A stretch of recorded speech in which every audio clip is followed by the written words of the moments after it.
inicio al Diplomado de Seguridad y Salud Ocupacional en la lección que nos toca el día de hoy, 29 de agosto, trabajos de alto riesgo. Mi nombre es Giovanna Lozano Ujíjar, soy docente también del IPC y voy a estar a cargo de este módulo.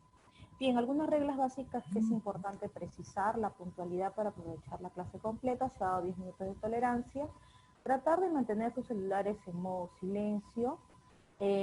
Si necesitan hacer intervenciones es válido, no se limiten, pueden levantar la mano a través de las opciones que ustedes ya conocen del Zoom, y también pueden habilitar sus micrófonos en el momento que yo también les comente que puedan hacerlo para poder ordenarnos, ya dado que es una nueva modalidad que todos ya estamos casi adaptándonos. Si gustan pueden tomar notas, ¿no? Apuntes, pero no rayar la pantalla si es que está habilitada esa opción. Y podemos tener 5 minutos de break para poder hacer uso del servicio higiénico, ustedes vean que lo ocupan, o también pausas activas para un poquito acomodar esa y no estar mucho tiempo, pues que no es tan prudente, ¿no? Estar sentado a las 3 horas. Y nos movemos para hacer una pausa activa. Bien, el tema de hoy es actividades de alto riesgo. Vamos a definir qué son estas actividades. Miren, técnicamente hay que siempre saber algunos conceptos operacionales para poder tener más claridad de lo que estamos trabajando, la gestión que vamos a realizar en seguridad y salud en el trabajo. Ustedes saben que una actividad puede estar comprendida por una o varias tareas. Bien, entonces este concepto de tareas de alto riesgo nos indica que son actividades que por la consecuencia potencial de la materialización de los riesgos en su ejecución deben adoptar medidas especiales de planeación y control para evaluar los peligros a los que están expuestos los trabajadores que realizan. En resumen, hay muchas tareas que pueden ser englobadas en una actividad. Por ejemplo, una actividad de alto riesgo, podemos decir, asociarlas con las imágenes que ustedes ven en pantalla. Por ejemplo, acá tenemos este trabajador que está colgado, ¿no? Está subiendo a un poste para hacer un trabajo eléctrico. De pronto ahí nos encontramos y observamos, podemos analizar esta imagen y qué se nos viene a nosotros, con qué lo podemos asociar, con una actividad que sería trabajos eléctricos y también trabajo en altura. También tenemos al lado derecho acá un trabajador que está ingresando a esta, digamos, a este espacio cerrado, ¿no? Es una, digamos, una máquina, ¿no? Una máquina grande, digamos que es como un tanque, podríamos decirlo, vamos a tomar esa hipótesis, y vemos ahí que es un trabajo en un espacio confinado. Las definiciones las vamos a ir desarrollando en adelante, así que por ahora solamente estamos analizando estas imágenes de los trabajadores. Y al lado derecho tenemos acá un trabajador que está haciendo un trabajo de soldadura. Este es un trabajo de alto riesgo porque hace un trabajo en caliente ya dada los elementos y las herramientas que está utilizando para hacer dicho trabajo. Y al lado derecho, ya el último, estamos viendo un trabajador que está ingresando a un buzón, ¿cierto? Está ingresando, es decir, del nivel del suelo, nivel 0, está bajando. Y ahí estamos viendo que está ingresando a un espacio confinado. Todas estas actividades que he mencionado comprenden dentro de estas actividades una o varias tareas que necesitan realizar paso a paso para poder ir desarrollando su trabajo considerado de alto riesgo.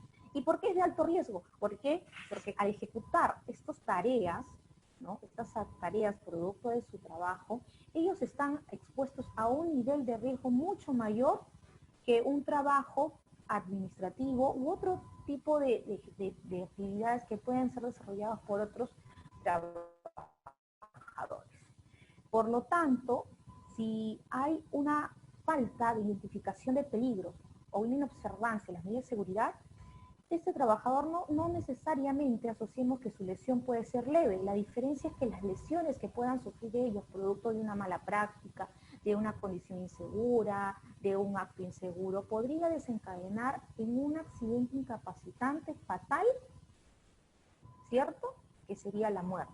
Esa es una gran diferencia, que su vida está en mucho mayor riesgo, a diferencia de otras actividades que tienen riesgo, pero no son de alto riesgo como estas actividades que propiamente por su ejecución, el área donde trabajan y la magnitud o la severidad que podrían conllevarlos a lesionarse, podrían desencadenar fácilmente en una muerte.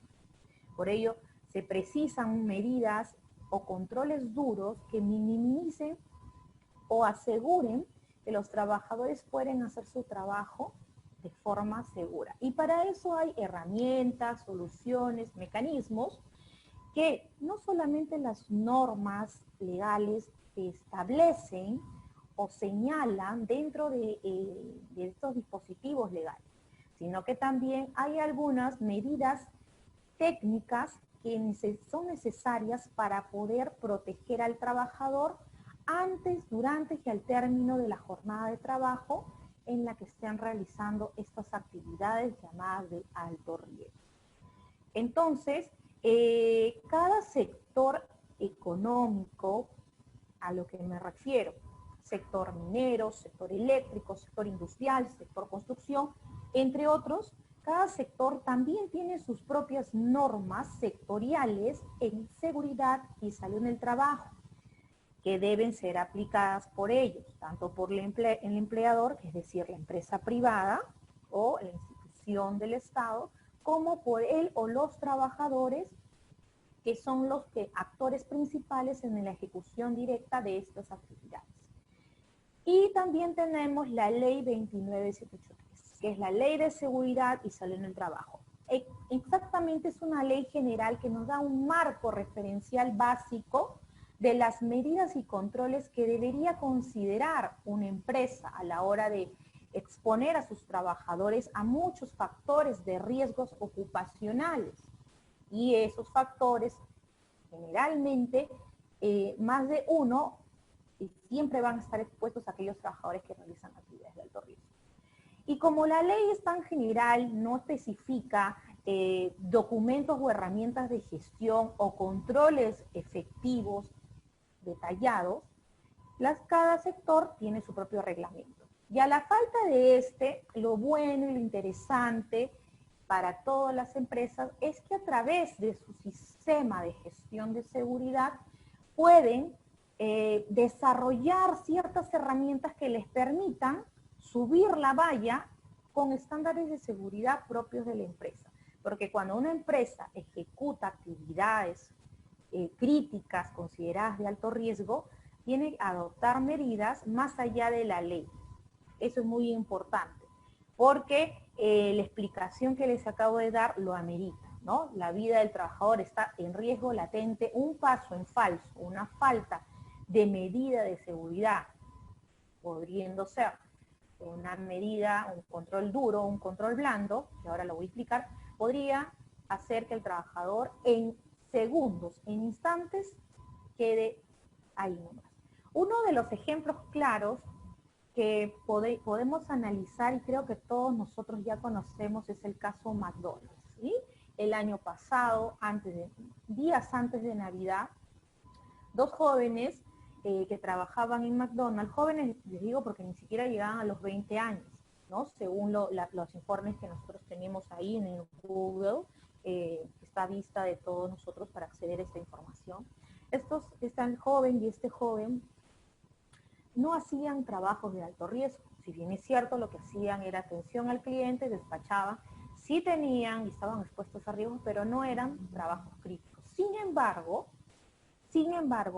manipulaban ciertas maquinarias expensadoras de helados y de comidas que se activan a través del uso de la energía eléctrica. Entonces uno de sus sensores y parte de su sistema eléctrico estaba dañado. Y es por ello que nadie en esa empresa hizo una inspección. Utilizó herramientas de gestión, como por ejemplo una lista de verificación, una inspección visual in situ, otras otras herramientas de seguridad y salud en el trabajo, porque se piensa muchas veces que como no es actividad de alto riesgo, tampoco tiene que hacer nada el empleador. No necesita decirlo, pero al nosotros verificar o poder evidenciar que no se ha hecho nada, ya estamos hablando de una inobservancia a las medidas de seguridad y legalmente también estamos hablando con un delito tipificado en el Código Penal, que es parte ahora de la sección de la modificatoria de la ley 29783. Entonces estos jóvenes manipularon esta máquina y como tenía fallas eléctricas, pasó la corriente eléctrica con un voltaje muy alto y quedaron ahí. Es decir, ni siquiera así hubiera llegado la ambulancia a tiempo, se hubieran salvado. Muy bien. Entonces, esta manipulación también de la corriente eléctrica, que es parte de los trabajos eléctricos y a la vez clasificada como actividad de alto riesgo, también es preocupante porque puede llevar a la muerte a los trabajadores si es que no ha habido, ¿qué cosa? ¿Qué creen ustedes? Que no ha habido un sistema de seguridad preventivo. ¿Sí? Preventivo es evitar que alguien muera o alguien que se enferme. Ya cuando alguien se accidenta, alguien se lesiona, ¿no? Obviamente, alguien se enferma, estamos hablando que tenemos un sistema reactivo o correctivo. Bien, vamos a ir avanzando. Dicho este inicio, ¿no? esta introducción, veamos esta parte, identificación y diagnóstico. Para saber cómo estamos en la empresa, cómo estamos trabajando, y con qué equipos estamos contando para poder administrar y gestionar las tareas de alto riesgo, se debe realizar una preauditoría por tarea, la cual él evaluará. ¿Qué significa una preauditoría?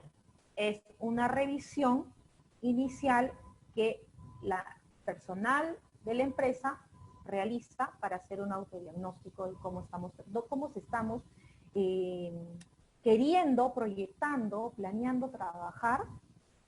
Y eso nos va a ayudar a lo siguiente. Vamos a evaluar las actividades presentes que se ejecutan en la empresa. Vamos a poder identificar y diagnosticar si tenemos procedimientos de trabajo seguro o no los tenemos. O de repente sí los tenemos, pero no son los adecuados. Solamente son procedimientos de una empresa que de repente hace trabajos similares y por lo tanto se aplican el procedimiento de la otra empresa, ¿no? Esa es una mala práctica que suele pasar en nuestro país.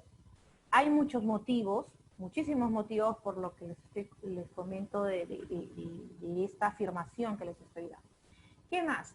Identificar y diagnosticar nuestros materiales y equipos existentes que vamos a utilizar para realizar las tareas. Por ejemplo, los equipos que van a utilizar los trabajadores que van a realizar actividades de alto riesgo podrían ser un equipo portátil, una herramienta de poder, o un equipo y también maquinarias pesadas que podríamos utilizar para la ejecución de los trabajos. ¿Y a eso que viene? Vamos a identificar y identificar no solamente si existen, si los tenemos, sino que en qué estado operativo se encuentran. De repente han tenido mantenimiento, de repente no han tenido mantenimiento, o de repente necesitan mantenimiento. Y así yo me anticipo, porque no solamente la empresa va a verificar el estado de los equipos, sino que ese equipo, a la hora de ser manipulado por un trabajador, puede ser su último día de trabajo. Muy aparte de los costos-beneficios que le da tener un equipo y materiales existentes en buen estado y de forma oportuna. Por ejemplo, en los proyectos de ingeniería, si falta un equipo o un material o falla un equipo, ahí se paraliza ese proceso, probablemente toda la obra. Porque ¿de dónde vamos a sacar un nuevo equipo en ese momento? Un poco difícil. Y eso es importante no solamente para la parte de seguridad y salud, sino tenemos que hacer entender que a nuestro equipo de trabajo todos nos afecta la seguridad. Al área de producción, sobre todo, para el avance y la ejecución de las actividades programadas, y el área de calidad. Bien. Entonces todos se necesitan de todos y sobre todo el recurso humano, que sin eso no se avanza en ningún trabajo.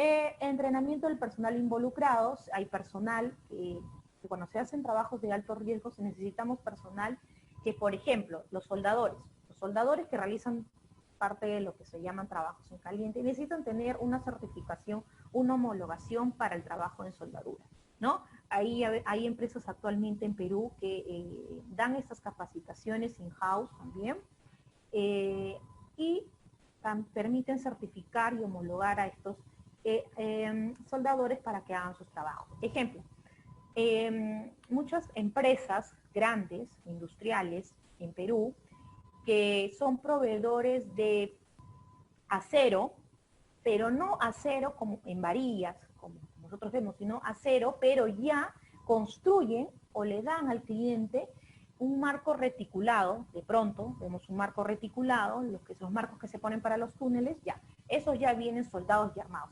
Ese soldador que realice ese trabajo en esa planta industrial sí debería tener una homologación para poder hacer ese trabajo.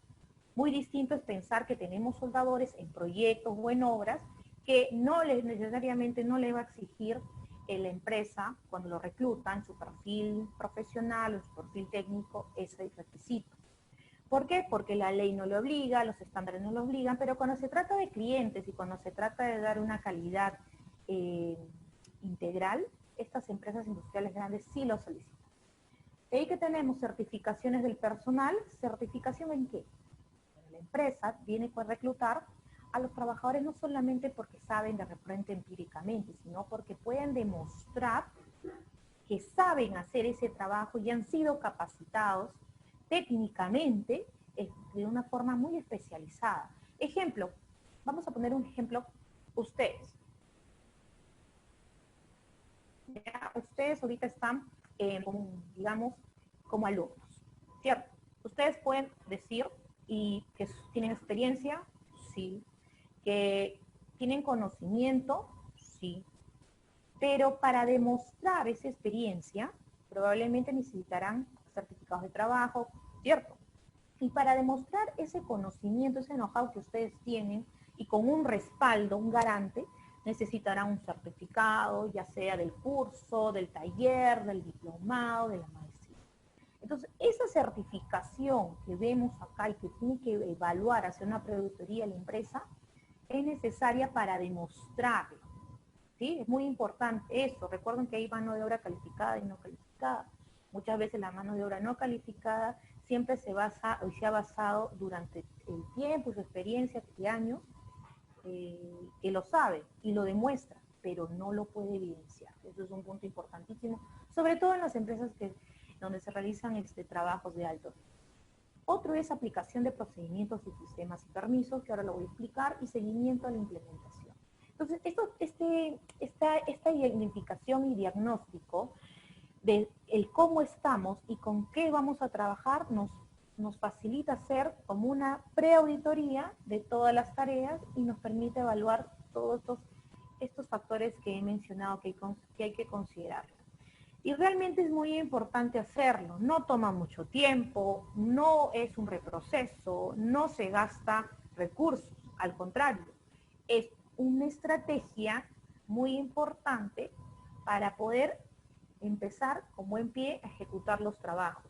Sobre todo, evitar accidentes, deterioro de la salud. Sobre todo eso, porque nosotros sabemos que las enfermedades ocupacionales no son súbitas, como el accidente. Yo ahorita me accidento y ahorita me caigo, ahorita me fracturo, ahorita me corto, ahorita sangro y ahorita me duele y ahorita o en corto tiempo puedo fallecer. Pero la enfermedad ocupacional se va desarrollando con un mediano o largo plazo, ¿no? También hay que recordar, que hay factores de riesgos ocupacionales que son del grupo que nos pueden causar accidentes, ¿sí? Y hay otros factores de riesgos ocupacionales que son del grupo que pueden afectar la salud en términos de deterioro o en términos de enfermedad ocupacional, ¿sí? Eso es importantísimo. Vamos a ir avanzando y sí me gustaría que de pronto, si ustedes por interno alzan la mano, podemos interactuar un poquito también. Ante un trabajo de alto riesgo, ¿qué debemos hacer? Ya hemos visto la preauditoría, pero lo que debemos hacer, lo que ven en su pantalla, denominado ATS, es básicamente una herramienta de gestión. Dentro de nuestra jerarquía de control, seguramente ustedes ya han visto esa clase de lo que es el per se, la jerarquía de control. Dentro de nuestra jerarquía de control, ustedes ya podrían decirme qué es el ATS, o sea, en qué clasificación de nuestra jerarquía de control se encuentra el ATS. A ver, si alguien desea participar, puede dar la respuesta a través del chat o también puede habilitar su micrófono y dar la respuesta. A ver, dentro de la jerarquía de controles, el ATS, ¿qué tipo de control es? Lo acabo de decir también. A ver, ¿quién participa? A ver, acá voy a leer. A ver.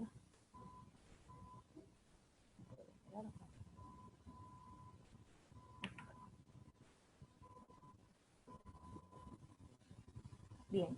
Control administrativo. Muy bien. Luis Cusco Fernández. Correcto, Luis. Es un control administrativo. Si bien es cierto, no debe evitar, digamos, una severidad en el caso de que se materialice el daño, pero podría prevenir que ocurra el daño de una forma preventiva. Porque el análisis de trabajo seguro, vamos a leer todo, síganme con la lectura, lo voy a explicar. Muchas veces hemos escuchado ATS o AST. Bueno, es lo mismo. Lo correcto es decir análisis de seguridad en el trabajo. Es un método para identificar los peligros que generan riesgos de accidentes o enfermedades potenciales, o sea, probables, que podrían pasar, relacionados con cada etapa de un trabajo o tarea, y el desarrollo de controles que en alguna forma eliminen o minimicen esos riesgos. En resumen, y en la experiencia que tengo, ¿no? El ATS efectivamente es una herramienta de gestión y dentro de la jerarquía de controles está clasificado como una de las soluciones de los controles administrativos que podría considerar la empresa. Ahora, tenemos muchas actividades económicas que cuando se desarrolla tienen que gestionar herramientas de gestión. Ejemplo, las actividades de alto riesgo industriales sí utilizan el ATS. Las actividades del sector construcción también utiliza esta herramienta de gestión. ¿Y por qué la utiliza?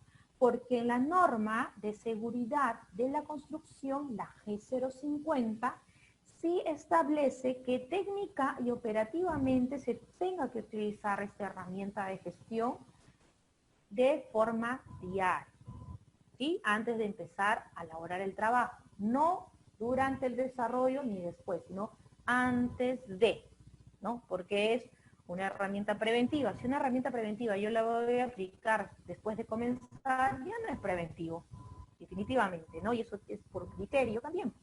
En el sector eléctrico también se suele utilizar el ATS. En el sector minero, en lugar del ATS lo que se utiliza es el hipercontinuo, que es básicamente parecido en la forma no. O sea, en la forma no es parecido, pero en el contenido sí, porque el propósito es identificar peligros y evaluar los riesgos y determinar medidas de control. Ese es el objetivo de estas herramientas de gestión, que cada sector puede autorregularlo, como ya les he comentado. Ahora, estas actividades de alto riesgo tienen la obligación de antes de hacer sus trabajos, estos trabajadores que van a ejecutar las actividades, elaborar el CTS. La respuesta es sí, sí es obligatorio. Sobre todo si en su matriz y per se lo han señalado y lo han consignado como uno de los controles administrativos, ya sea como un control, como una gestión de control de su riesgo puro o una gestión de su control de riesgo residual, dependiendo de la metodología que han aplicado en su per se. Pero si está ahí, con mucho más razón incluso, porque es una autorregulación que se está asegurando que debería ser efectivo in situ, ¿no? En el lugar de trabajo y en el día del trabajo que yo voy a ejecutar esa tarea o esa labor que me están ordenando. Entonces, Ya creo que esta parte está clara. Si alguien tiene alguna pregunta, consulta respecto a este documento, puede hacerla. No hay ningún problema porque vamos a seguir avanzando sobre el ATS. En su pantalla ven acá un formato genérico, ya, sobre el ATS o ACT. Como les digo, hay formatos que están establecidos, por ejemplo, en la GSB50 sí van a encontrar un formato de la ACT. Sin embargo, cada empresa puede adaptarlo, puede mejorar al formato que ya existe. No hay una regla general, pero lo que sí es importantísimo, ya sabemos, lo que tienen en pantalla, ¿no? Actividad, peligros, riesgos y medidas de control. Porque si no tenemos esto bien definido, estamos hablando de letra muerta, estamos hablando de llenar papeles y al final nos van a reflejar la realidad. Entonces, este es un formato donde tenemos acá el encabezado, la denominación del documento, de la herramienta de gestión, el logo, que no lo he colocado, y acá, si tienen un sistema de gestión, va a haber una fecha, una codificación, una versión, etc. Luego el usuario, ¿quién es la empresa? La empresa que está responsabilizándose de ejecutar este trabajo de vaciado de concreto. Si también está de por medio ejecutándolo no la empresa principal, sino una empresa contratista, también se colocará el nombre de la empresa contratista, la fecha en que se está ejecutando esta actividad de vaciado de concreto y la ubicación, porque yo puedo tener un proyecto o una empresa donde esté haciendo este vaciado de concreto, pero tengo que especificar la ubicación, si está en el primer piso, en el segundo piso, en la calle A, en la calle B. Eso es importante para poder mapear realmente si esos riesgos asociados son aquellos riesgos donde el trabajador o el grupo de trabajo está expuesto. Si es un proyecto, una obra, la denominación de la obra, el proyecto, si tiene código, código. ¿Por qué? ¿Por qué código? Porque nosotros sabemos que si es proyecto, generalmente sí tiene un código. Ahora, si es un proyecto o una obra por administración indirecta, tiene que tener un código. Y por administración directa, igual tiene que tener un código. No es obligatorio, pero para poder darle más detalle y una vinculación directa, dejar dudas a posteriores para la auditoría o revisión documental, pueden considerar ese dato.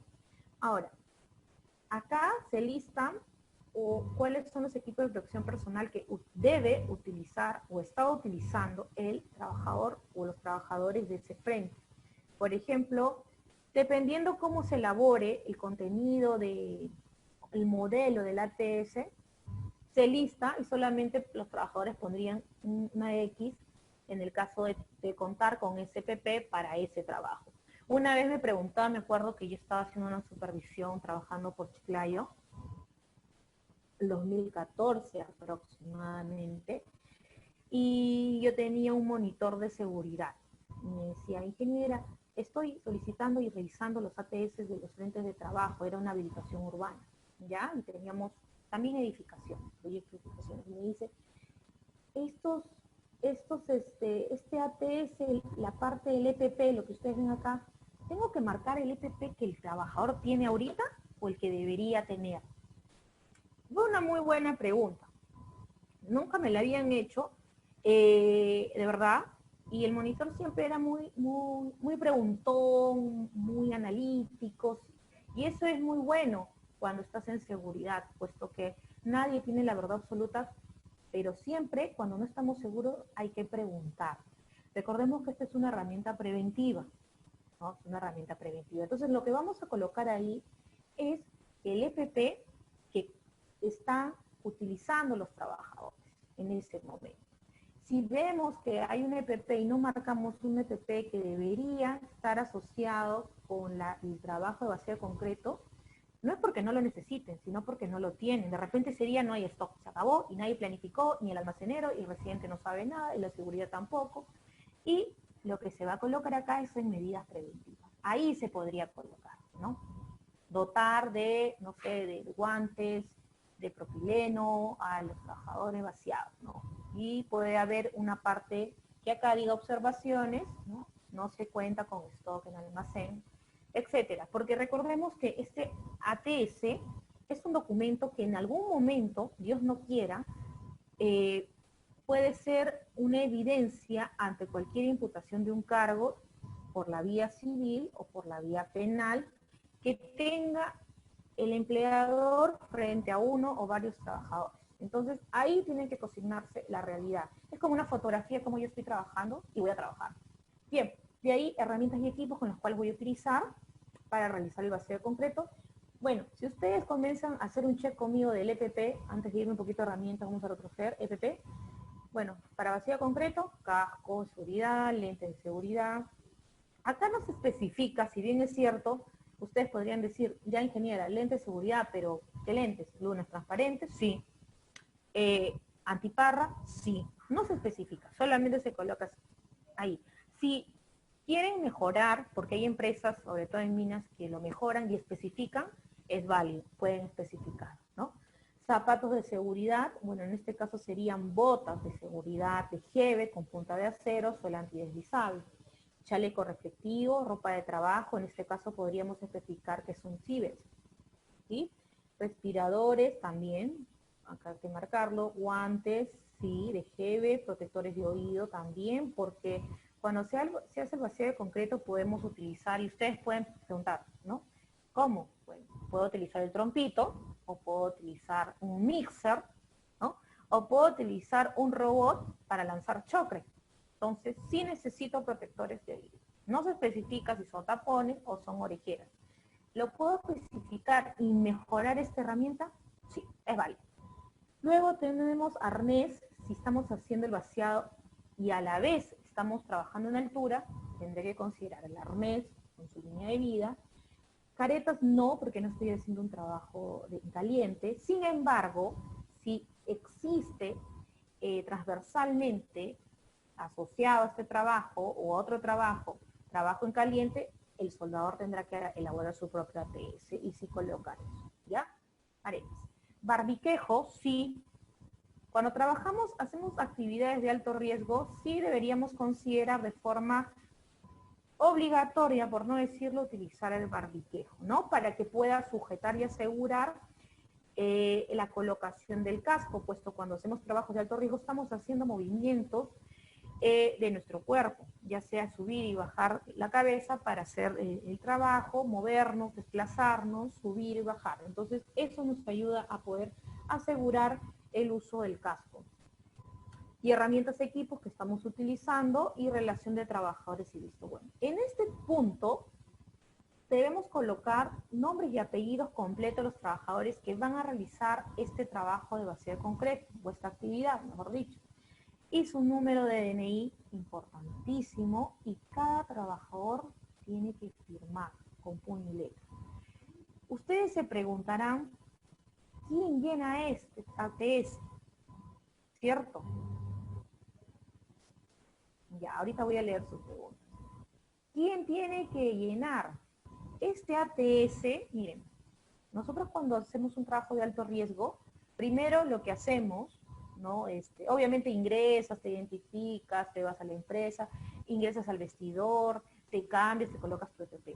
Con tu EPP que tienes, el trabajador tiene que desplazarse a la ubicación donde se ha consignado para escuchar y estar presente en la charla de 5 minutos. Terminando la charla de 5 minutos y después de llenar tu asistencia, lo que va a ir el trabajador es, probablemente, bueno, va a regresar de repente, se va a ir al almacén a recoger sus materiales, sus herramientas, etcétera, ¿no? Lo que le ha indicado el residente o el jefe del proyecto o el jefe de ese grupo de trabajo. Luego se van a desplazar los trabajadores, según las actividades, se van a desplazar a sus frentes de trabajo, o sea, a la ubicación donde va a ejecutar su trabajo. Entonces, es ahí donde todas las personas involucradas en la ejecución de esa actividad, que comprende varias tareas, es ahí donde van a llenar todos juntos el ATS. Pero solo una persona, por un tema de criterio, es el que va a llenar, ¿no? Va a llenar, va a escribir. No es que lo llene solito uno, todos. No es que el señor ya vaya, llene y los demás vamos haciendo otra cosa. En la realidad, si es que pasa eso, los mismos trabajadores se perjudicarían porque estarían llenando una declaración jurada que la están dejando a manos de sabe quién. Entonces, a lo que voy, en la relación de trabajadores, cada trabajador debe colocar con puño y letra su nombre, apellido, su DNI y su firma. Si hay trabajadores, porque sí es correcto que ustedes seguramente van a encontrar trabajadores que son iletrados, que no saben ni leer ni escribir, pasa, bueno, igual, si le podemos apoyar o alguien le puede apoyar en poner su nombre, su apellido, su DNI, pero la firma siempre, siempre, toda la vida, por eso tiene que ser del trabajador. Firma. Y si desean ser un poco más, ya le pones huella digital. No es necesario, pero solamente bastaría con la firma. El horario de inicio del trabajo y el horario de final. Obviamente que el horario de inicio sí lo voy a colocar, pero el horario de final no lo voy a colocar hasta que termine mi jornada. Una mala práctica es colocar el horario final al inicio, junto con la hora inicial. Sí, es correcto, sí, yo he visto bastante en supervisiones, pero no está bien. Porque ¿qué pasa si yo estoy empezando a las 7 de la mañana mi trabajo y al mediodía hay un sismo? ¿Qué pasaría? Se interrumpe el trabajo, ¿sí o no? Se paralizan los trabajos hasta que no solamente pase el sismo, hasta que el prevencionista de riesgos, que puede ser el jefe o el supervisor del área de seguridad y salud, indique que pueden retomar otra vez sus actividades. Entonces, cuando retoman otra vez sus actividades después de esta emergencia o este desastre natural, se vuelve a elaborar otro ATS. No es que yo, bueno, continúo con el ATS que viene a las 7 de la mañana. No. En estos casos, o cuando tengo vientos fuertes y cualquier orden de paralización de trabajo y vuelvo a retomarlo, ya sea a los 20 minutos, media hora, una hora, dos horas, ese ATS que hice inicialmente se cierra, ¿no? Y tengo que volver a hacer otro ATS. Bien, y la parte de abajo ya viene lo grueso y el objetivo del ATS es poder enumerar cuáles son las tareas que comprende el vacío de concreto. Una de ellas, vamos a ir repasando, es, por ejemplo, revisión de la estructura del área, de pronto, regado del área a vaciar, el vaciado de concreto con madera. Uno de los peligros sería el acero, que estamos utilizando, pisos resbaladizos, y el concreto es un peligro. Riesgos asociados, caída en mismo nivel, tropezones y concreto, alta presión. Medidas preventivas, orden y limpieza, no mojar demasiado la superficie del piso y la presión de la bomba debe ser menor a la presión nominal de la manguera, ¿no? Eso se mide en bars. Eso también deberíamos, con la experiencia igual, con la capacitación de conocer, para poder también nosotros poder apoyar a los frentes de trabajo o a los grupos de trabajo, porque muchas veces los van a llamar a ustedes, ¿no? Prevencionista, ingeniero, supervisor, por favor apóyennos acá, y ustedes también. Inicialmente, que los van a capacitar y los primeros días también tienen que hacer un seguimiento del llenado correcto. Y ya con el tiempo ellos van a familiarizarse. Pero acá hay un punto importante. El ATS no debe ser un documento, una herramienta de gestión independiente a la I/C. Todo lo contrario. El ATS tiene que estar vinculado a lo que está establecido en nuestra matriz I/C. Porque recuerden que esa matriz I/C es de línea base, ¿no? Y el ATS va a estar sujeto a la I/C, ¿no? Con algunas particularidades y excepciones, porque vamos a encontrar ciertos peligros que de repente no estaban identificados inicialmente en la matriz. Por ejemplo, si estamos trabajando en la sierra, en la costa o en la selva, probablemente hemos identificado algunos riesgos biológicos que no estaban mapeados en la I/C, o por la ubicación geográfica también algunos otros peligros o riesgos que debemos colocarlos ahí. Si no lo encontramos en la I/C, no significa que no lo tenemos que poner en el ATS, ¿sí? Todo lo contrario. Bien, y acá, ¿quiénes son los responsables que deberían figurar en un ATS? Bueno, el capataz o el jefe de grupo, nombres, apellidos, su cargo y su firma, el supervisor de trabajo, o en este caso, si es una obra, el residente, Recordemos que según el Reglamento Nacional de Edificaciones, el residente es el responsable de la obra. Muchos piensan que el ingeniero de seguridad, el prevencionista, es el responsable si pasa algo. No, el que es responsable de la obra, del proceso, de los materiales, de las herramientas, de los equipos, de las personas, es el residente de obra. Nombres y apellidos, el cargo y la firma, y el prevencionista. Nombres, apellidos. El prevencionista tiene, en realidad el prevencionista solamente en el sector construcción sí tiene definido textualmente cuáles son sus funciones, ¿ya? El resto, las funciones, ¿dónde las vamos a encontrar? Bueno, las vamos a encontrar en el perfil de requisitos que ha solicitado la empresa en el momento de reclutar al personal. Ya, entonces eso es el modelo básico, se puede mejorar, pueden colocar más datos, es válido. ¿Qué otro documento, herramienta de gestión debemos utilizar obligatoriamente en un trabajo de alto riesgo? Un permiso de trabajo seguro. Es un documento de autorización que también debe llenarlo el grupo de personas que va a realizar ese trabajo, por ejemplo, el trabajo en alturas, el trabajo de izaje, el trabajo en caliente. Los que van a estar participando en ese trabajo tienen que figurar en ese permiso, tienen que firmar, porque cuando firman están aceptando que y están consintiendo que van a trabajar de esa forma, en ese lugar, para esa actividad y en ese horario.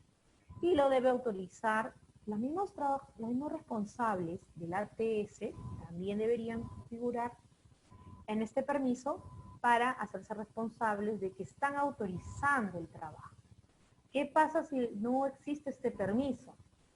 Podría presumirse en un tema futuro, y sobre todo si hay un accidente, podría presumirse que los trabajadores fueron por propia cuenta a hacer ese trabajo, porque no habría una evidencia documental de que el trabajador tuvo una orden expresa y explícita consignada en un documento, ¿sí?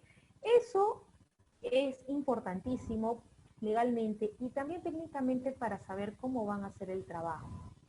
Y así tratar en la medida de lo posible prevenir algún accidente dentro de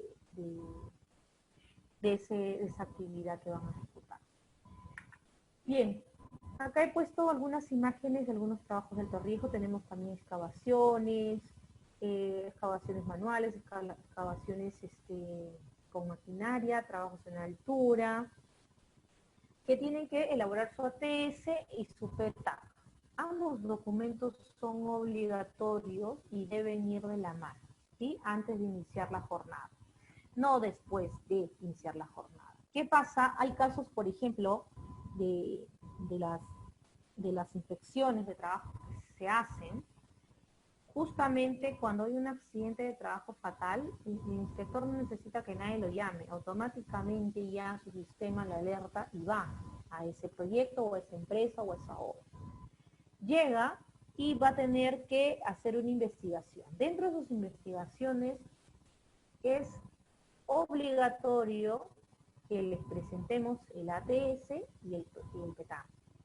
Si no tuvieran, ya tendrían pues la empresa una gran falta, una sanción probablemente administrativa, porque no tendrían cómo demostrar las medidas de seguridad que han adoptado para poder iniciar el trabajo.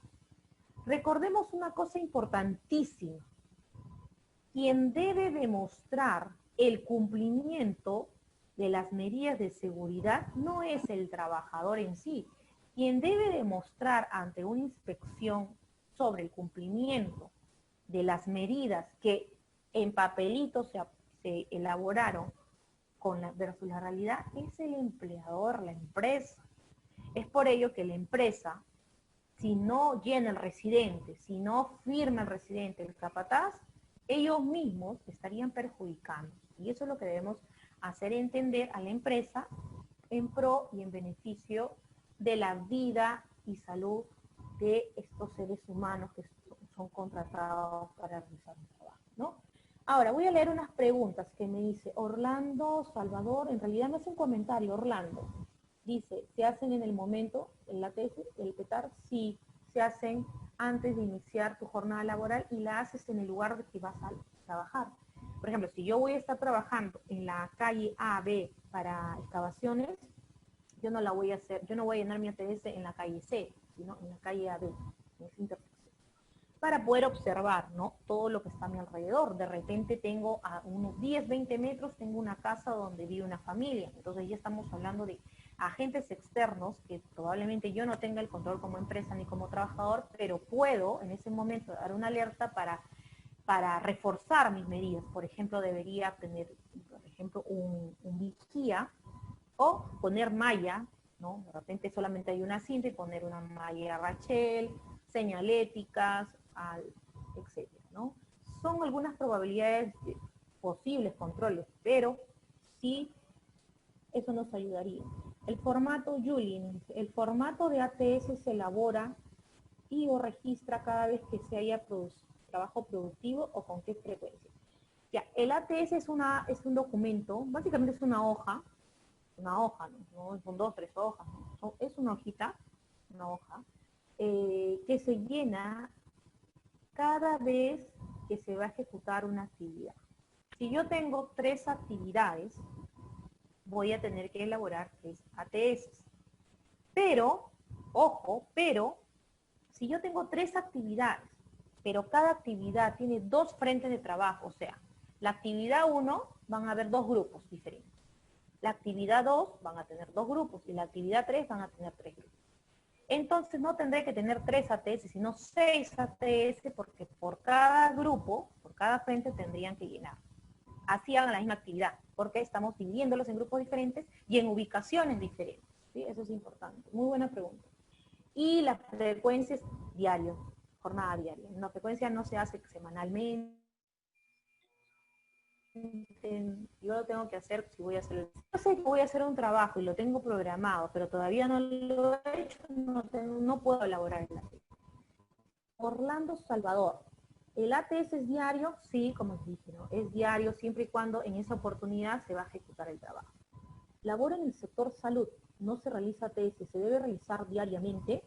Muy buena pregunta. Mira, es Orlando, lo que pasa justamente hace poco que estuve dando un curso sobre el tema del plan COVID, todo ello, les comenté que el sector salud, siendo el sector salud, es uno de los sectores que no tiene un reglamento sectorial en seguridad y salud en el trabajo. Entonces, no hay un instrumento jurídico para el sector salud que regule y exija la elaboración de esta herramienta de gestión.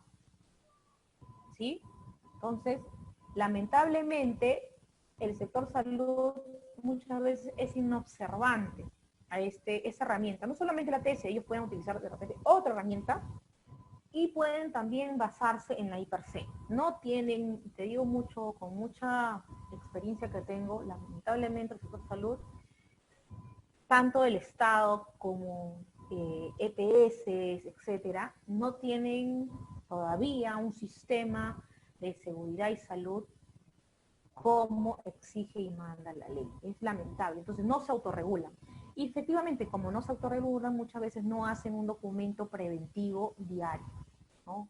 En cambio, en el sector eléctrico, en el sector construcción, en el sector minero, sí tienen una regulación sectorial que lo exige. De forma textual lo exige y lo señala. Por eso sí se debe realizar diariamente.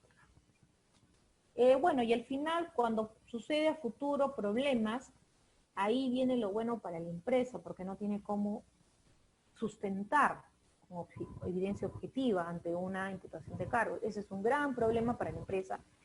Por eso muchos de los casos de inseguridad y salud del trabajo, por la vía del Tribunal Constitucional, los ganan los trabajadores. Eso es uno de lo que no entiende la empresa y piensa que se está... y piensan a veces que seguridad puede ser una pérdida de tiempo y en realidad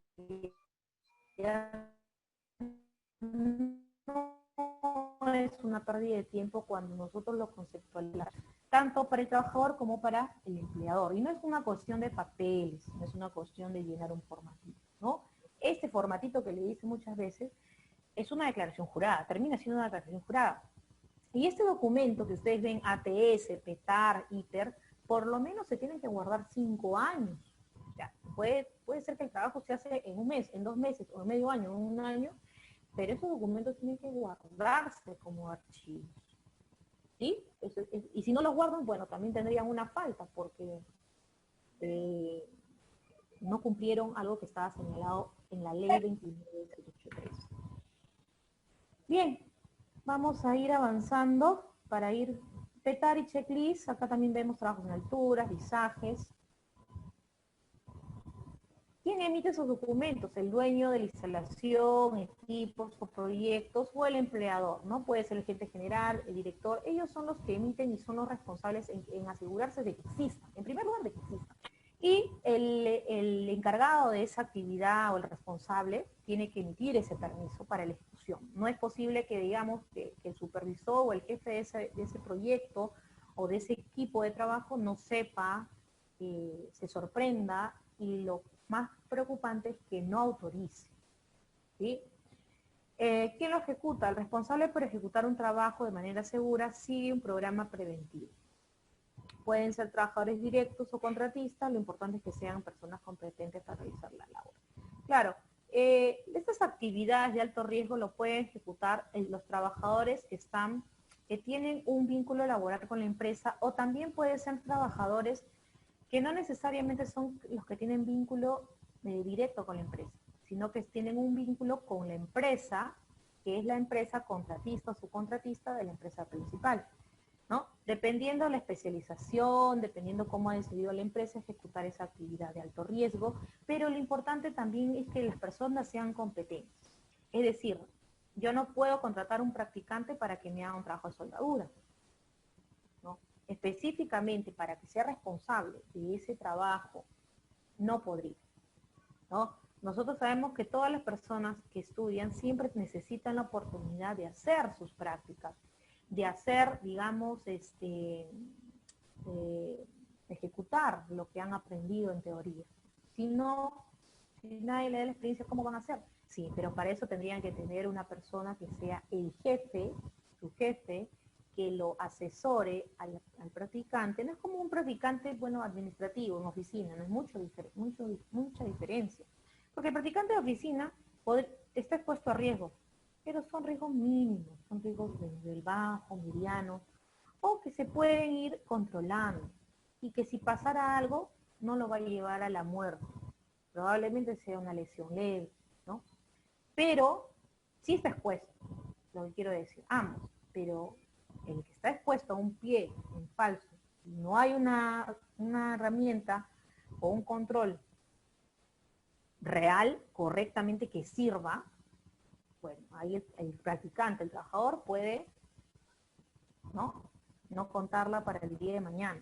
Entonces, a eso se refiere. ¿Quién la ejecuta? Las personas competentes a realizar la labor. Puede tener personas que ayuden, que asistan, que empiecen, pues, ¿no? Por un cargo menor, porque ese cargo menor no solamente es porque, bueno, te pagan menos, sino porque también necesitas tener experiencia tanto en el trabajo como hacerlo de forma segura. Bien, algunos peligros, riesgos inminentes tenemos en trabajos en alturas, trabajos en espacios confinados, excavaciones, eléctrico y trabajo en caliente. En trabajos en alturas, algunos de los peligros y riesgos asociados serían caída de personas, de objetos. En espacios confinados, las atmósferas peligrosas. ¿Por qué? Les voy a explicar, cuando lleguemos a espacios confinados, les voy a explicar acerca de estos factores de riesgos ocupacionales, ¿ya? En las excavaciones, atrapamientos por derrumbes. Miren, este tema de excavaciones por atrapamiento por derrumbes es todo lo que hemos visto, todas las noticias en los años, sobre todo el año pasado, ¿no? Donde incluso al ejecutar proyectos de estas empresas inmobiliarias, al ejecutar edificaciones, se han visto bastantes noticias donde los trabajadores han muerto asfixiados producto de los derrumbes. ¿Y derrumbes de qué? De las paredes que estaban, digamos, aledañas al espacio de la obra, del proyecto. Las paredes de las casas de los habitantes de esa región. Entonces, imagínense cosas que de verdad que nos pueden sorprender a nosotros, que podemos responder, ¿no? Pero ¿cómo pasó? ¿Pero qué? Porque es algo inaudito en realidad, ¿no? Y lo que pasa no es que no sepan que exista y que tengan que tener controles, per se, EPPs, capacitaciones, procedimientos, sino que son inobservantes. Esa es una gran diferencia. Eléctrico, contacto eléctrico, explosiones, incendios, es lo que puede generar. Trabajo en caliente, también explosiones, incendios, etc. Bien, vamos a ir viendo uno por uno. Vamos a ver lo que es trabajo en altura. Técnicamente se llama trabajo en altura cuando yo voy a estar realizando un trabajo por encima del 1.8 metros desde la plataforma o el suelo donde estoy apoyando, ¿no? O el plano horizontal más próximo. A partir de allí para arriba, 1,80 m, el 1,80 m para arriba, ahí cuento que sí podría ser un trabajo en altura. No necesariamente recordemos que yo puedo estar en un área abierta, yo puedo estar dentro de alguna infraestructura y haciendo trabajo en altura. Yo puedo estar en una excavación y puedo estar haciendo trabajo en altura. Yo puedo estar dentro de un equipo y puedo estar haciendo trabajo en altura. En una cisterna, pudiendo hacer trabajo en altura, ¿no? En una alcantarilla, haciendo trabajo en altura. Entonces no solamente asociemos a lo que es aire para arriba. ¿Sí? Eso es importantísimo porque cuando nosotros hacemos la seguridad y salud en el trabajo, en lo que respecta a gestión, por ejemplo, una de las actividades de nuestra gestión es hacer inspecciones, supervisiones in situ. Tenemos que tener ese conocimiento porque podríamos recaer no solamente en una intercambio de opiniones o de palabras con el área de producción, no solamente quedar mal nosotros, sino poder de repente aplicar medidas que no sean las adecuadas. Entonces es importante los conceptos operacionales a la hora de poder abordar estos temas. Trabajo en altura también se considera como trabajo en altura cualquier tipo de trabajo que se desarrolle bajo nivel cero, el nivel del piso, del suelo, para abajo. Por ejemplo, pozos, ingresos a tanques enterrados, excavaciones de profundidad mayor a 1.5 metros para abajo y algunas situaciones similares. Es lo que les estuve comentando hace unos segundos. En estos casos, se comienzan a partir conceptos de trabajo en espacios confinados. Conceptos que claramente está, yo puedo estar realizando en un espacio de trabajo, vamos a decir que es un pozo, ¿ya? Que es un pozo. En ese espacio, ese va a ser mi ambiente de trabajo para ese tiempo que yo voy a permanecer ahí, ¿ya? Y ahí puedo estar haciendo trabajo en altura, sí. Estoy haciendo trabajo en espacio confinado, sí. Y también de repente voy a estar haciendo un trabajo eléctrico, sí. ¿Por qué? Porque tengo que ingresar a ese espacio, ¿sí? Y en ese espacio también tengo que desplazarme para hacer un trabajo en altura, para poder soldar o para poder arreglar un tablero de distribución eléctrica, ¿no? O una instalación cableada. Entonces, se hace un match de diferentes trabajos de alto riesgo en una sola o varias tareas que debo realizar en esa jornada de trabajo. Entonces, ese concepto es de compartición, ¿no? Compartición de estos trabajos de alto riesgo. Acá vemos algunas, en pantalla, algunas imágenes de trabajadores que están realizando sus trabajos. ¿Qué tipo de trabajo están haciendo acá? Trabajo en altura. Ahora, ¿quién me comenta? ¿Quién de ustedes o varios de ustedes en este momento pueden empezar a través del chat o micrófono indicarme qué están utilizando para hacer este trabajo en altura? ¿De qué se están apoyando? A ver, los leo por su micrófono que también nos pueden ustedes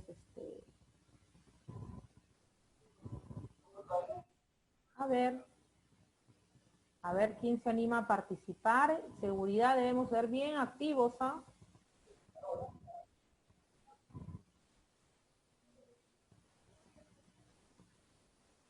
¿Qué sistemas están utilizando para hacer estos trabajos en altura? Esa es la pregunta. Ese es, bueno, en andamios, ¿no? Muy bien. ¿Su nombre? Orlando. Orlando, muy bien. Andamios, correcto. ¿Quién más?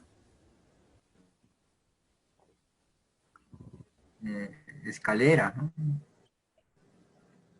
Muy bien, escalera. ¿Qué más vemos ahí? Si ustedes ahorita están haciendo trabajo de campo. A ver, porque esa parte de nuestro trabajo, ¿no? A ver, Fabricio Núñez Gómez nos dice arnés, línea de vida, claro, bueno, están utilizando como medidas de seguridad. Malla de protección contra caídas, ya, protección colectiva.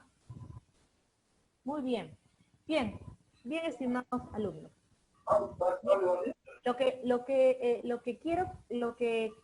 yo deseo que ustedes puedan entender de estas imágenes reales y una que es, bueno, un dibujo, es que para hacer trabajos en altura, nunca asociemos solamente el andamio.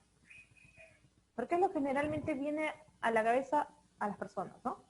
Pero como nosotros estamos en modo seguridad y saliendo del trabajo, tenemos que pensar como buenos gestores de seguridad en el trabajo, que para hacer un trabajo en altura existen más de una solución para hacer el trabajo en altura.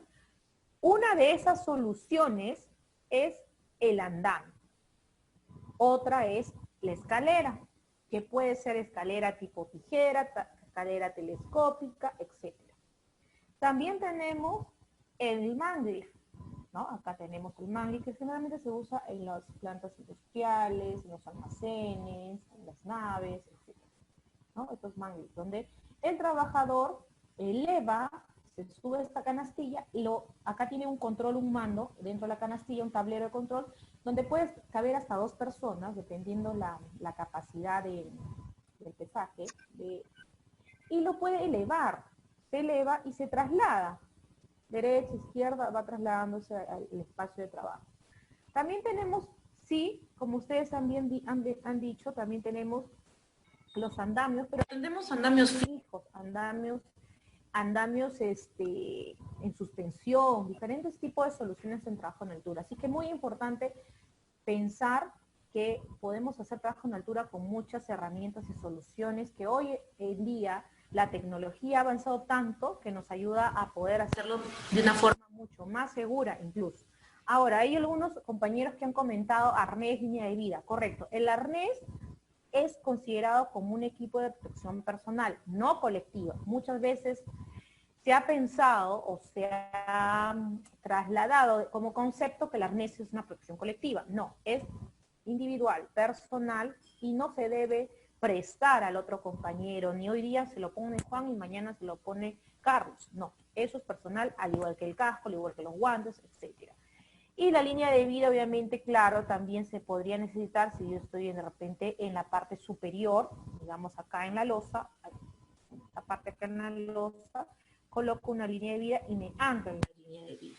¿Sí? Pero lo que yo tengo acá es mi línea de enganche.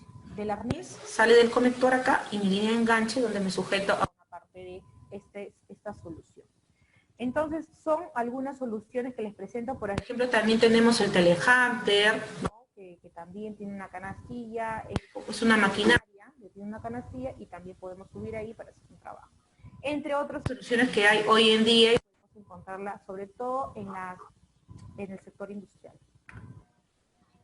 Los principales riesgos asociados a los trabajos verticales son los derivados de las caídas de personas. Esa es una de las que incluso la Organización Internacional del Trabajo indica que ese es un riesgo latente del trabajo en altura. Y tiene sentido, la caída de personas, ¿no? Es por eso que muchos trabajadores, cuando caen, generalmente la mayoría fallece. Y otro porcentaje, bueno, tiene una fractura o queda como una incapacidad temporal o una incapacidad permanente o una capacidad parcial total. Otro de los riesgos son la caída de materiales, incluso la caída de herramientas. Claro, cuando no se trabaja de forma segura, no solamente puede caer el trabajador, también puede caer el objeto o la herramienta, o las herramientas que está utilizando el trabajador para abajo. Eso significa que una persona que estuviera abajo o transitando, de ser el caso, podría fallecer o lesionarse. Les cuento un caso, no hace muchos años también, en una supervisión. Ustedes saben que la cultura de seguridad en Perú es un poco lenta y recién hemos iniciado. Estamos a casi 10 años de cumplir, de tener la primera y única ley general en seguridad y salud en el trabajo. Entonces no es suficiente tiempo y no ha sido, y está comprobado, en que las normas han tenido éxito en su implementación. ¿Por qué? Porque hay mucha inobservancia, hay mucha negligencia, hay mucho cometimiento de lo que es actos dolosos en la aplicación de las medidas de seguridad y salud en el trabajo en nuestro país. No estoy hablando del peruano, sino en nuestro país. Bien, entonces, les comento que cuando se hace supervisión en campo, muchas veces, si no ponemos en claro la gestión de nuestro trabajo ante nuestro equipo de trabajo, ante los trabajadores, parte de los trabajadores podríamos encontrarnos con sindicatos, pueden pensar que nosotros somos la imagen única y lo que significa la seguridad en la empresa. ¿Qué quiero decir? Si usted está haciendo la supervisión y el día que no la haga, o de repente se dé la vuelta para hacer su trabajo de gabinete, o se dé la vuelta para entrar a una reunión del comité, una reunión de la parte operativa, no sé, y no está en campo, los trabajadores van a decir que como no está el supervisor, no tenemos seguridad, ¿no? Y ahí estamos con una señal de que la cultura preventiva todavía no está muy clara en la empresa. Y eso es un trabajo de equipo. Entonces, sucedió un caso así de una empresa que tenía esa cultura, ¿no? Que solamente era llenar ATS, guardar, firmar y ponerse a trabajar con lo que tenía. Entonces, ese día yo hice la supervisión en campo como siempre la hago y me estaba regresando a mi oficina para hacer mis informes, porque teníamos que muchas veces hacer informes diarios que nos piden. Bien, y no sé cómo sospecho, porque nosotros hay que tener ojos por todos lados, ¿no? No sé cómo sospecho, y decido regresar por el mismo lugar. Y lo hago, regreso por el mismo lugar, y veo un trabajador arriba que me miraba. Era una edificación, estamos construyendo una edificación, ya estaban en el 5º piso. Y lo miro, y me mira con una forma muy sospechosa. Y yo digo, ¿qué hace ahí ese señor? No le dije nada porque no tenía por qué decirle en ese momento, no tenía pruebas. Y yo dije, bueno, de repente está tomando aire, se ha hecho una pausa, bueno. ¿Con vos o nomás, eh? ¿Qué hago? Me escondo. Disculpen un ratito.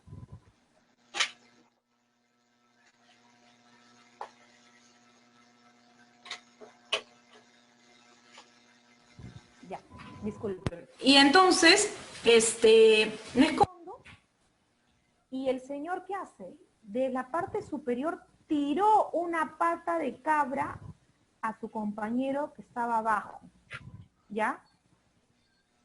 Obviamente que habían coordinado. ¿Por qué? Porque ni él quería bajar la herramienta, ni él quería subir por la herramienta. Entonces, lo que querían hacer era ahorrarse el tiempo. ¿Qué hubiera pasado si hubiera trasladado una persona por esa parte donde hubiera tirado la pata de cabra? La persona hubiera muerto porque le hubieran roto el cráneo. Obviamente siempre hay delimitaciones en esa área para que nadie pase, pero ¿qué hubiera ocurrido si no hubiera habido esa señalética? O un trabajador hubiera sido negligente y hubiera pasado para ahorrarse el camino.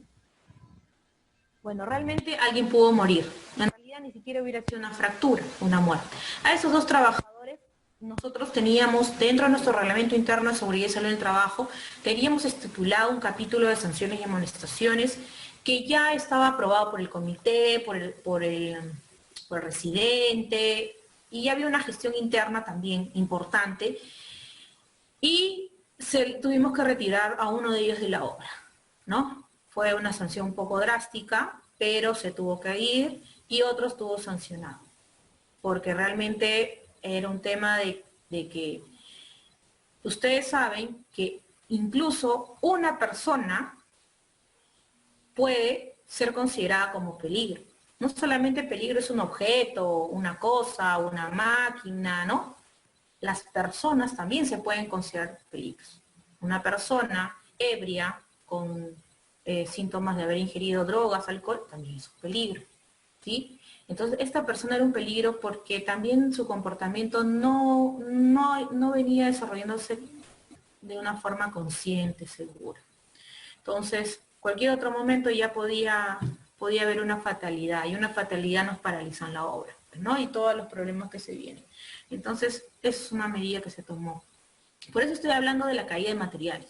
Hay caídas de materiales que pueden ser voluntarios o involuntarios. No lo sabemos, para eso están las inspecciones.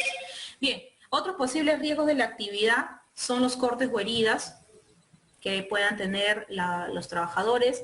Y también recordemos que muchas veces cuando se hacen trabajos en altura, por ejemplo, aquellos trabajadores que van a hacer tendidos de cables, ¿no? O van a trabajar en los postes, también podrían tener riesgos asociados a los contactos eléctricos, ¿sí? Eso también se tiene que mapear. Para eso están estos ATS o estos PETAS. Ellos nos ayudan a poder identificar cualquier futuro posible riesgo asociado a nuestro trabajo. Porque podemos decir, bueno, trabajo en altura, bueno, asegúrate tu arnés. Y solo se pensó en el arnés. Pero no se consideró el cableado eléctrico, no se consideró otros factores que están dentro del área de trabajo. Inclusive, si tenemos otra contratista o tenemos otras personas de otra empresa trabajando cerca de nuestra área de trabajo, también hay que considerarla. Para eso nos sirve también esta ATS.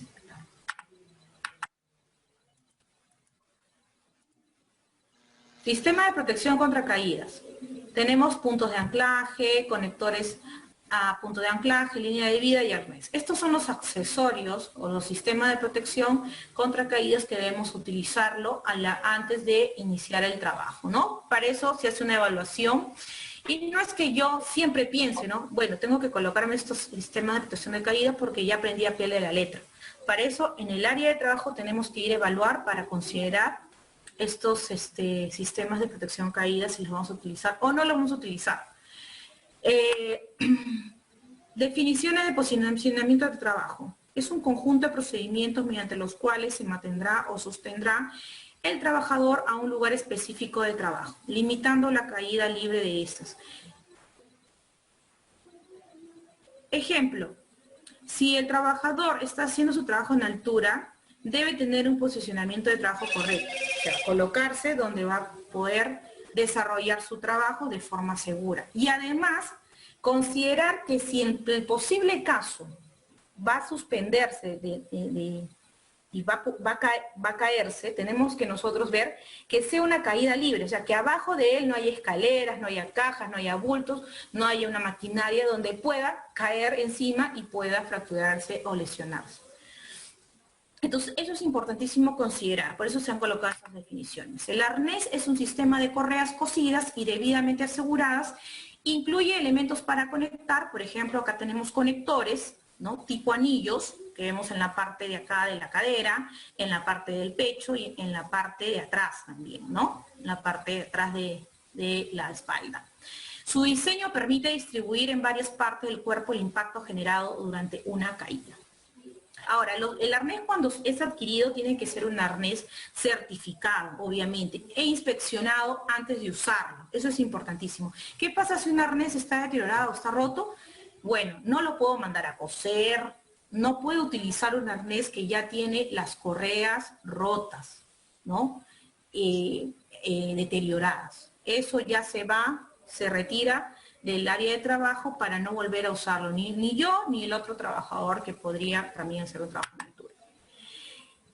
El anclaje es un punto seguro al que se puede conectar un equipo personal de protección contra caídas con resistencia mínima de 5.000 libras, es decir, equivalente a 2.272 kilos por persona conectada.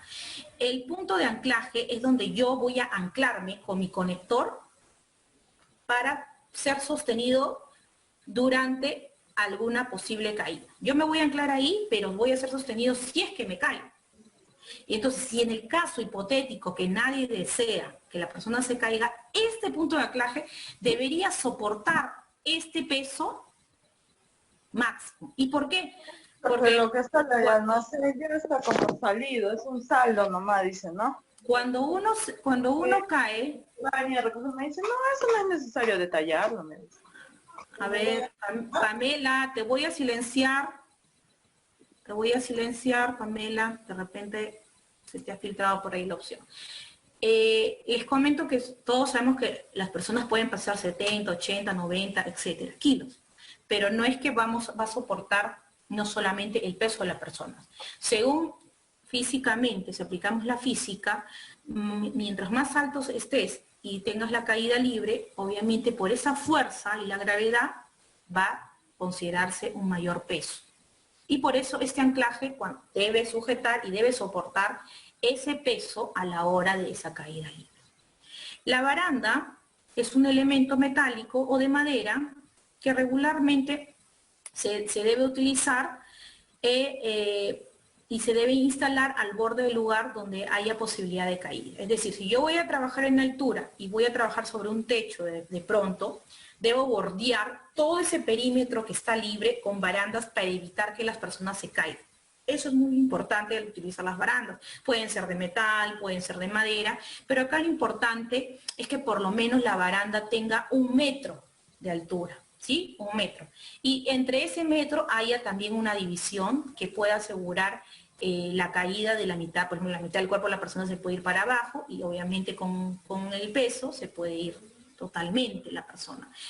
Y si tiene rodapiés, mucho mejor. Rodapiés es la parte de abajo, que ustedes ven de la baranda, ¿no? Pueden tener 50, 80 centímetros, para que en caso de tenga herramientas, no se caigan las herramientas y termine lesionando a las personas que puedan pasar por esa área.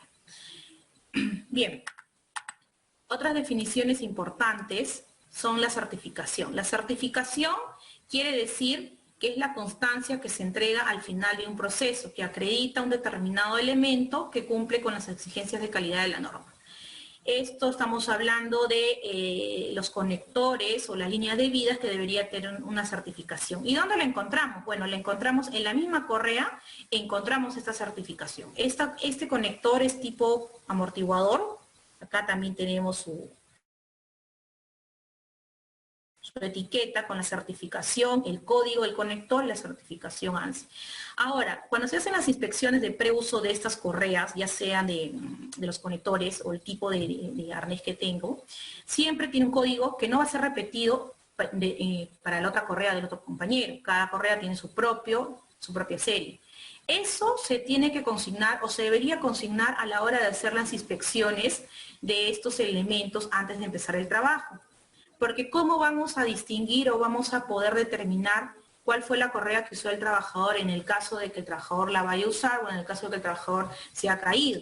Y hay que inspeccionar y hay que verificar realmente si usó esa correa. De repente mañana me la cambian, me cambian por una que sí estaba en buen estado y en la realidad nunca estuvo en buen estado. Entonces eso también es importantísimo. Absorbente de choque.